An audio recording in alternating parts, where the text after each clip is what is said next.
The new LinkedIn Hiring Pro can't clone you, but it can streamline your hiring workflow. From posting jobs to shortlisting candidates to interviewing, LinkedIn Hiring Pro is the hiring partner you need, so you can focus on connecting with the right talent.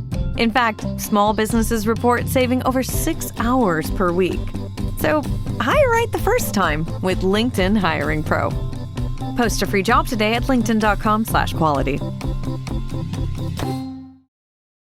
This episode is brought to you by Stouffer's. Here comes 3-time juggling champion Natalia Rogers. She's juggling law school, her TA job. Oh, narrowly catches the laundry. What's that fourth ball? Parents unexpectedly showed up at dinner time? Is that too much for Natalia? Not with Stouffer's Chicken Alfredo and its mouth-watering mix of Asiago, Romano, and Parmesan. When you're juggling 4 things at once and the clock strikes dinner, think Stouffer's. Olvida la mesa abundante que imaginas cuando piensas en una comida. En la Palestina del primer siglo, la mayoría de las familias comía con las manos, sentada en el suelo de tierra apisonada, compartiendo un único plato de barro entre 5, 6, a veces 8 personas. Lo que había dentro de ese plato era casi siempre lo mismo, y era brutalmente simple. La Galilea que Jesús recorrió a pie durante sus 3 años de ministerio público no era una tierra de abundancia para quienes vivían en las capas más bajas de la sociedad. Se estima que entre el 80 y el 90% de la población de la Palestina del primer siglo vivía en lo que hoy clasificaríamos como pobreza extrema. Eran campesinos, pescadores artesanales, pastores de rebaños ajenos, jornaleros que se despertaban sin saber si tendrían trabajo ese día, y pequeños artesanos que intercambiaban el producto de sus propias manos por puñados de grano. La economía era abrumadoramente agraria, y la distancia entre quienes comían bien y quienes apenas comían era un abismo casi infranqueable. De un lado, la élite sacerdotal de Jerusalén, los recaudadores de impuestos al servicio de Roma y los grandes propietarios de tierras del Valle del Jordán. Del otro, todos los demás. Y todos los demás eran muchos. El alimento más fundamental, el centro gravitacional de toda la dieta de los pobres, era el pan. No el pan esponjoso y suave que tú conoces. El pan del primer siglo era un disco aplanado, denso, duro, hecho de harina de cebada, no de trigo. El trigo existía, sí, pero era considerado un grano superior, reservado para quienes podían pagar más. La cebada costaba aproximadamente la mitad del precio del trigo en los mercados de Judea, y por eso se convirtió en el cereal de los pobres por excelencia. El libro de Jueces, capítulo 7, versículo 13, registra un sueño en el que un pan de cebada rueda colina abajo y derriba una tienda. Y los comentaristas ya señalaban que la cebada era símbolo del pueblo común, del ejército de Gedeón, formado por gente sencilla.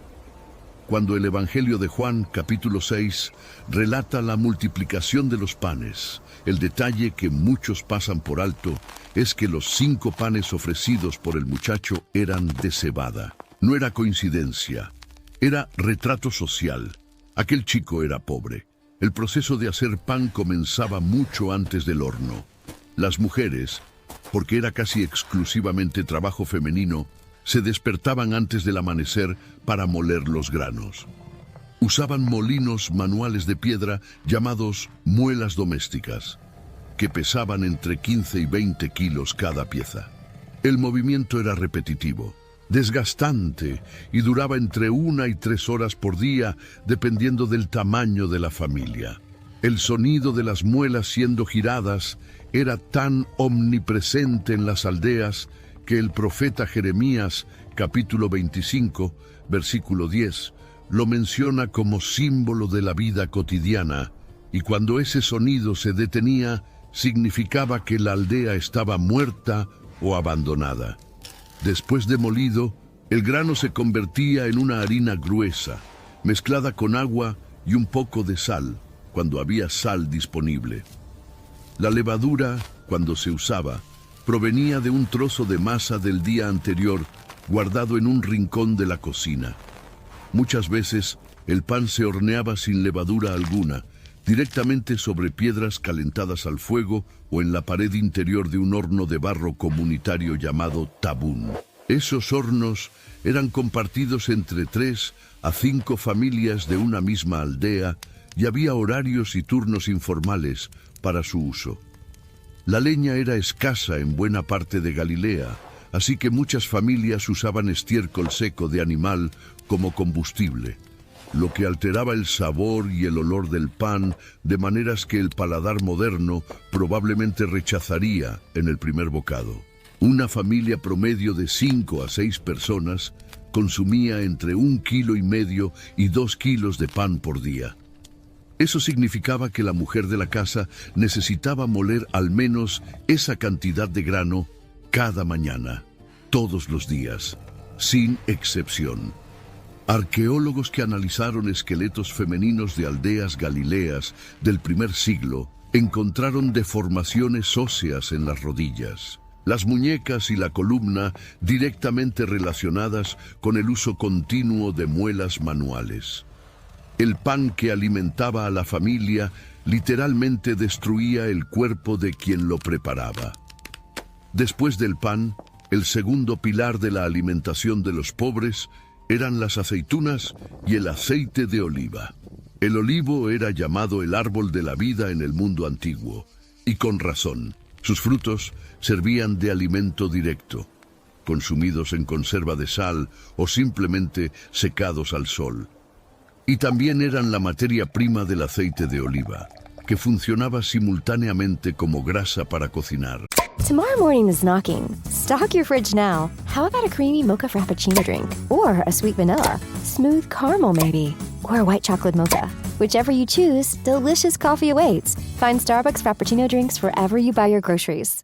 Mom, can you tell me a story? Sure. Once upon a time, a mom needed a new car. Was she brave? She was tired, mostly. But she went to Carvana.com and found a great car at a great price. No secret treasure map required. Did you have to fight a dragon? Nope, she bought it 100% online. From her bed, actually. Was it scary? Honey, it was as unscary as car buying could be. Did the car have a sunroof? It did, actually. Okay, good story. Car buying you'll want to tell stories about. Buy your car today on Carvana. Delivery fees may apply. Combustible para las lámparas, remedio para heridas, hidratante para la piel e incluso producto de higiene. Un solo olivo adulto podía producir entre 30 y 50 kilos de aceitunas por cosecha, rindiendo aproximadamente entre 5 y 10 litros de aceite. Pero atención, un olivo tardaba de 8 a 12 años en comenzar a producir. Eso significaba que quien tenía olivos tenía patrimonio. Y quien no los tenía dependía de comprar o intercambiar por trabajo. Para los más pobres, el aceite de oliva se usaba con una economía que roza lo inimaginable. Una lámpara doméstica consumía aproximadamente medio litro de aceite cada 4 días. Una familia que quisiera tener luz por la noche y grasa para cocinar necesitaba al menos 2 litros de aceite por semana. Cuando el aceite se acababa, la comida se preparaba sin grasa alguna, granos cocidos en agua pura, y la casa quedaba en oscuridad total después de que el sol se ponía. La parábola de las 10 vírgenes, en Mateo 25, adquiere una dimensión completamente diferente, cuando entiendes que quedarse sin aceite no era simplemente quedarse sin luz, era quedarse sin comida, sin remedio, sin protección contra el frío de la noche. El tercer elemento constante en la mesa de los pobres eran las leguminosas. Lentejas, garbanzos y habas constituían la principal fuente de proteína para quienes no tenían acceso regular a la carne. El episodio de Esaú vendiendo su derecho de primogenitura por un plato de lentejas, narrado en Génesis 25, muchas veces se lee como señal de debilidad de carácter, pero la lectura cambia cuando entiendes el contexto alimentario. Esaú volvió del campo exhausto, hambriento de verdad, y el guiso de lentejas que Jacob preparó era probablemente la comida más sustanciosa disponible en ese momento. Lentejas cocidas con ajo, cebolla y un hilo de aceite de oliva eran la comida más completa que un pobre del mundo antiguo podía aspirar sin gastar una sola moneda en carne. Una porción de lentejas proporcionaba proteínas, hierro y carbohidratos suficientes para sostener horas de trabajo manual. No era un plato despreciable, era el combustible de la supervivencia. El garbanzo era igualmente importante. Cocido y machacado con un poco de aceite de oliva y sésamo, formaba una pasta que los pueblos del Levante consumen hasta hoy. El ancestro directo de lo que el mundo moderno conoce como hummus. Excavaciones en Jericó y en aldeas cercanas al mar de Galilea encontraron restos carbonizados de garbanzos en vasijas domésticas datadas del primer siglo, confirmando que el consumo era cotidiano y masivo. Las habas, por su parte, eran más comunes en Egipto y en Judea que en Galilea, pero aún así aparecían como parte de la dieta de los trabajadores rurales. ¿De dónde venía la proteína animal cuando las leguminosas no bastaban? La respuesta dependía de la región. En las aldeas cercanas al mar de Galilea, Cafarnaún, Betsaida, Magdala, el pescado era la fuente más accesible. El lago, que la Biblia llama Mar de Galilea, tiene aproximadamente 21 kilómetros de largo por 13 de ancho, y en el primer siglo albergaba poblaciones abundantes de tilapia y sardina.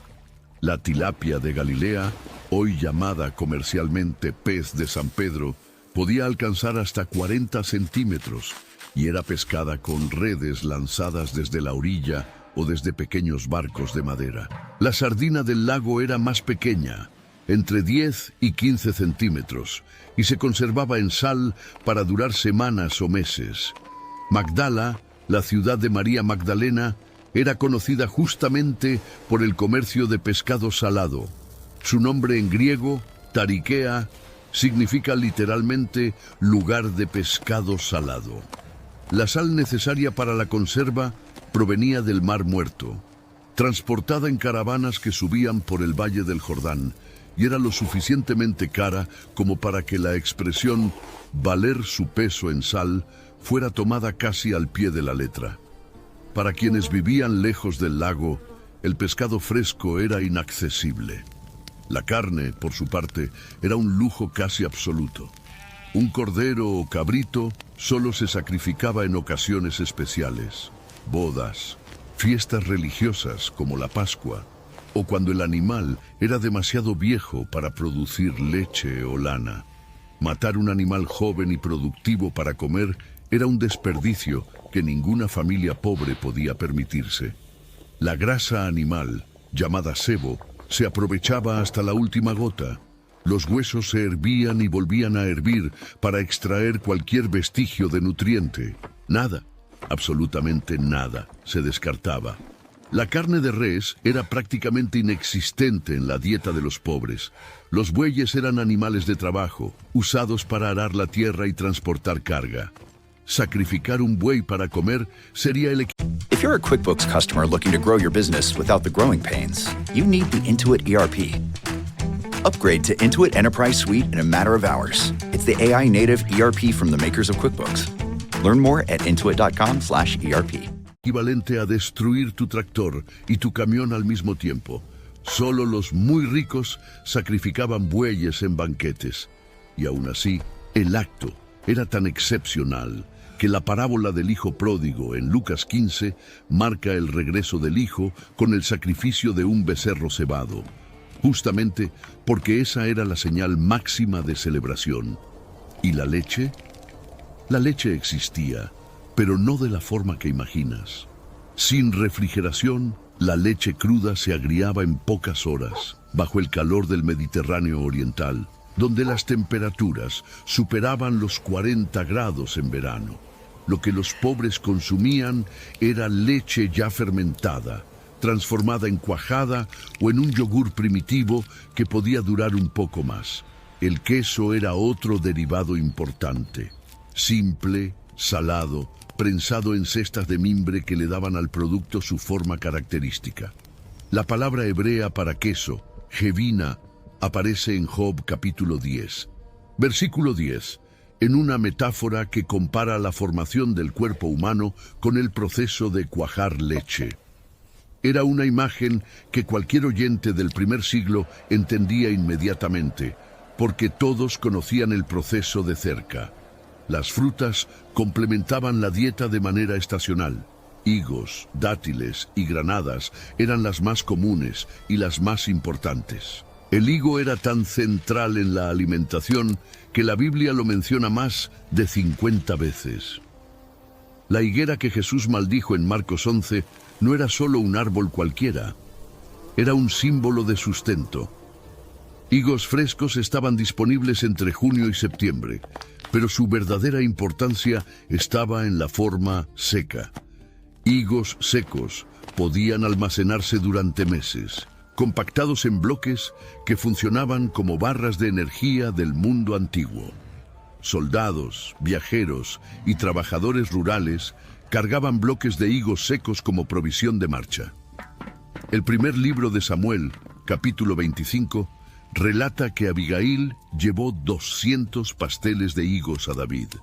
Era comida de campaña, combustible para hombres en movimiento. Los dátiles ofrecían uno de los pocos sabores dulces disponibles para los pobres. La miel de dátiles, un jarabe espeso producido por la cocción prolongada de las frutas, era en realidad lo que muchos estudiosos creen que es la miel, mencionada en la expresión tierra que mana leche y miel en Éxodo 3. La miel de abejas existía, pero era rara, cara y arriesgada de recolectar. En cambio, la miel de dátiles podía producirse en cualquier casa que tuviera una palmera datilera y un poco de paciencia. Las uvas, por su parte, se consumían tanto frescas como secas en forma de pasas. Pero su destino principal era el vino. Y el vino no era un lujo, era una necesidad.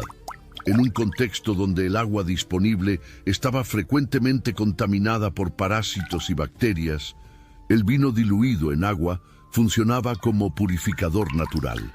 La fermentación alcohólica eliminaba buena parte de los microorganismos peligrosos, haciendo la bebida más segura que el agua pura.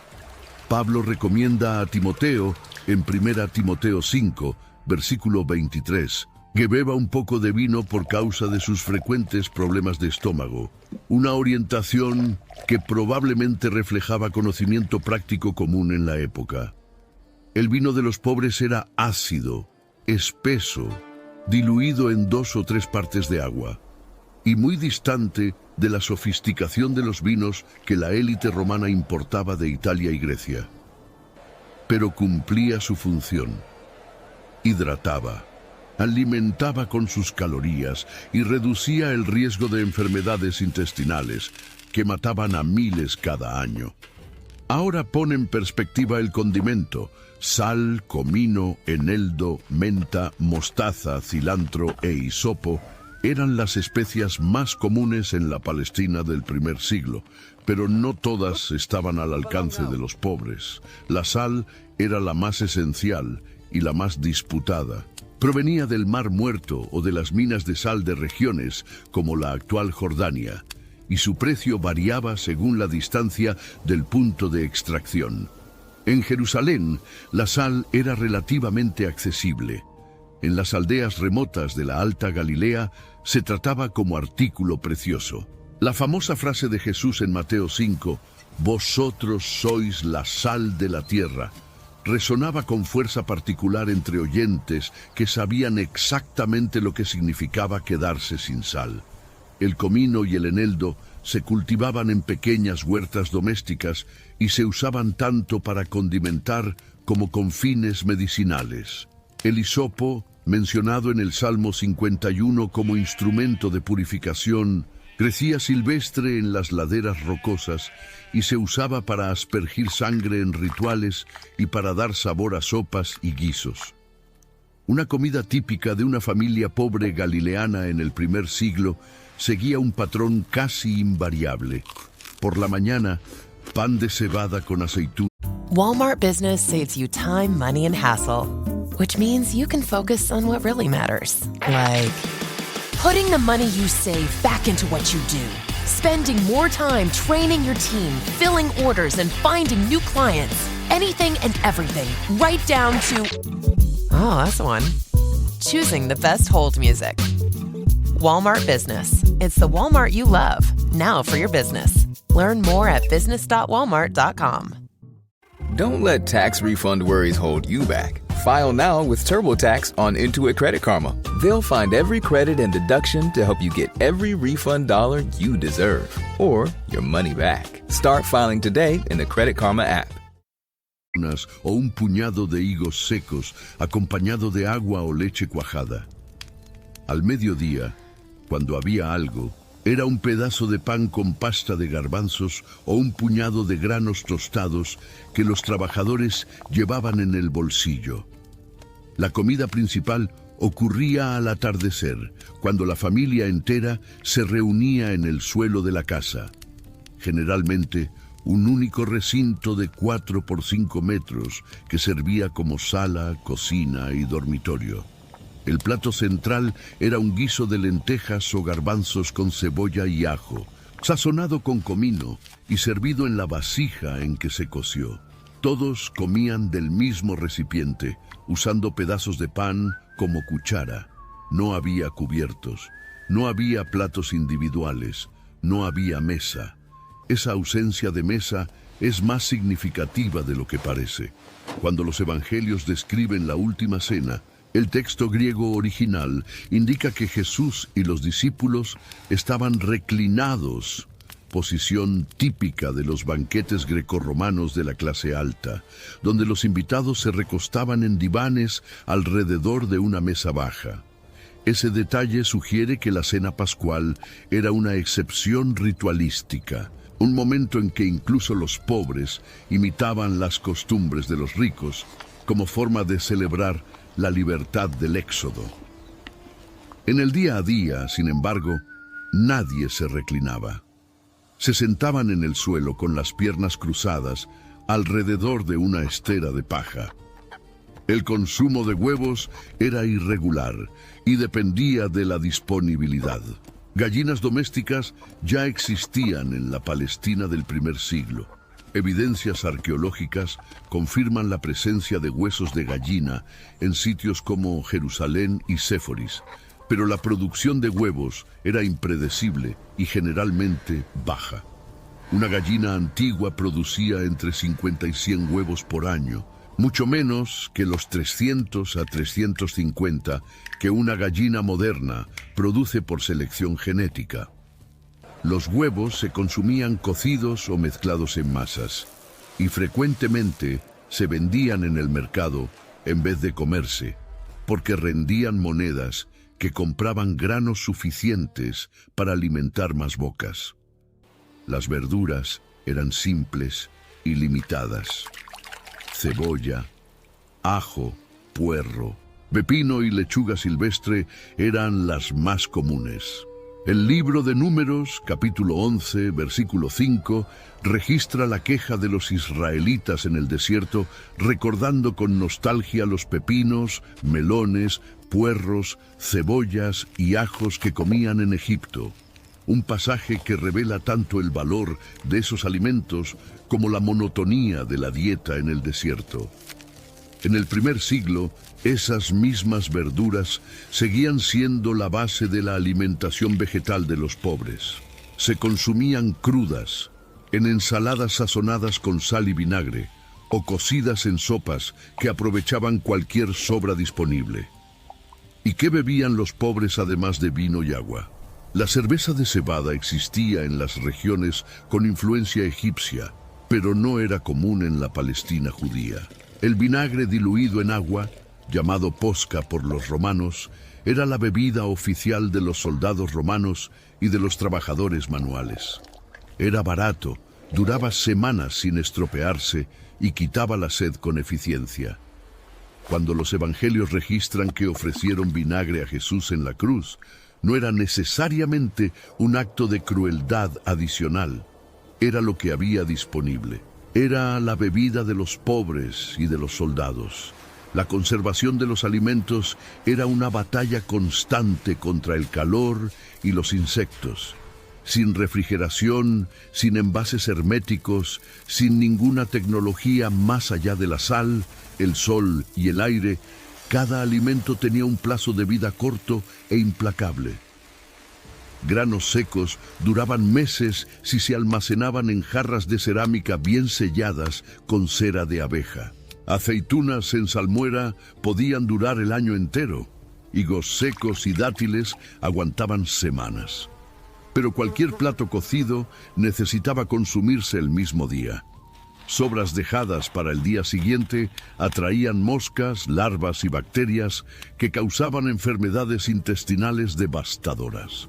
La disentería era una de las principales causas de muerte entre niños y ancianos en el mundo antiguo, y gran parte de los casos estaba directamente ligada a alimentos contaminados. La expectativa de vida en la Palestina del primer siglo giraba en torno a 35 a 40 años, y la alimentación precaria era un factor determinante para ese número brutal. Las leyes alimentarias judías, los preceptos del kashrut, añadían una capa extra de complejidad a la dieta de los pobres. La carne de cerdo estaba prohibida. Los frutos del mar, sin escamas y sin aletas, como el camarón, el calamar y el cangrejo, eran impuros. La sangre no podía consumirse bajo ninguna circunstancia. La leche y la carne no podían prepararse juntas. Para familias que apenas conseguían poner comida en la mesa, esas restricciones no eran solo religiosas, eran límites reales que reducían aún más las opciones disponibles. Pero la obediencia a las leyes alimentarias era innegociable. Comer alimento impuro no era solo pecado, era exclusión social. Significaba quedar fuera de la comunidad, fuera de la sinagoga, fuera de la protección colectiva que mantenía vivos a los pobres. ¿Cuánto costaba comer? Un trabajador común, según la parábola de los trabajadores en la viña narrada en Mateo 20, recibía un denario por día de trabajo. Un denario compraba aproximadamente entre 6 y 8 kilos de cebada o entre 3 y 4 kilos de trigo. Parece suficiente hasta que calculas que una familia de 6 personas necesitaba al menos 2 kilos de grano por día, más aceite, más sal, más leguminosas, más combustible para el fuego. En la práctica, el denario diario apenas cubría la alimentación básica, quedando casi nada para ropa, impuestos y emergencias. Y eso cuando había trabajo. Los jornaleros enfrentaban días enteros sin contratación, lo que significaba días enteros sin comida.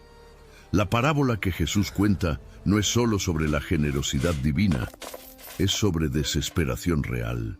Aquellos hombres que se quedaron el día entero en la plaza esperando trabajo no estaban descansando. Tenían hambre. Los impuestos agravaban la situación de forma casi insoportable. Los judíos del primer siglo pagaban impuestos a Roma, tributo por la tierra, impuestos sobre productos agrícolas, peajes en caminos y puentes, y también pagaban el diezmo al templo de Jerusalén. Los historiadores estiman que la carga tributaria total podía consumir entre el 35 y el 45% de la producción de una familia campesina. Eso significaba que casi la mitad de todo lo que un pobre plantaba, cosechaba y producía iba a las manos de Roma o de los sacerdotes de Jerusalén. Lo que sobraba era margen de supervivencia, no de vida. En ese escenario, tiene todo el sentido que Jesús haya elegido la comida como metáfora central de su enseñanza. Pan, vino, pescado, sal, levadura, semillas, cosecha. El vocabulario alimentario impregna los evangelios de principio a fin, no como recurso literario, sino como lenguaje que su público entendía con el estómago. Cuando Jesús dice, «Yo soy el pan de la vida», en Juan 6, cada oyente galileo sabía el peso exacto de esa palabra. Pan era el límite entre vivir y morir. Cuando multiplica peces y panes para 5,000 personas, no está solo realizando un milagro. Está respondiendo a la necesidad más básica y más urgente de una multitud que probablemente no había comido nada en todo el día. Cuando parte el pan en la última cena y dice, «Esto es mi cuerpo», está tomando el elemento más común y más sagrado de la vida de aquella gente y transformando para siempre su significado. Es en ese contexto donde la oración del Padre Nuestro adquiere su dimensión más cruda. El pan nuestro de cada día, dánoslo hoy. No era metáfora, no era espiritualización, era el pedido más urgente que un pobre del primer siglo podía hacer. Hoy, no mañana, no la próxima semana, hoy, porque mañana era demasiado incierto para planificar. Hoy, en un mundo donde se descartan toneladas de comida por día, donde los restaurantes tiran en una noche lo que alimentaría a una aldea entera de Galilea durante una semana. La mesa de los pobres del primer siglo funciona como un espejo incómodo. Aquellas familias no tenían el lujo del desperdicio. Cada migaja tenía destino, cada sobra tenía función, cada comida era tratada como lo que realmente era, un evento de supervivencia. Los números son brutales cuando se comparan. Una familia promedio de la Palestina del primer siglo sobrevivía con una fracción de lo que cualquier persona por debajo de la línea de pobreza consume hoy en los países industrializados. Y aún así, aquellas mesas de suelo de tierra, iluminadas por lámparas de aceite barato, reunían familias enteras en torno a un ritual que la modernidad casi destruyó. El acto de comer juntos, despacio, compartiendo lo poco que existe. La comida de los pobres en los tiempos de Jesús no era solo alimentación, era una declaración silenciosa de que es posible vivir con dignidad, incluso cuando el mundo entero conspira para quitarte hasta el pan. Starting a business can seem like a daunting task, unless you have a partner like Shopify. They have the tools you need to start and grow your business. From designing a website to marketing to selling and beyond, Shopify can help with everything you need. There's a reason millions of companies like Mattel, Heinz, and Allbirds continue to trust and use them. With Shopify on your side, turn your big business idea into... Sign up for your $1 per month trial at shopify.com/special offer. De la mano,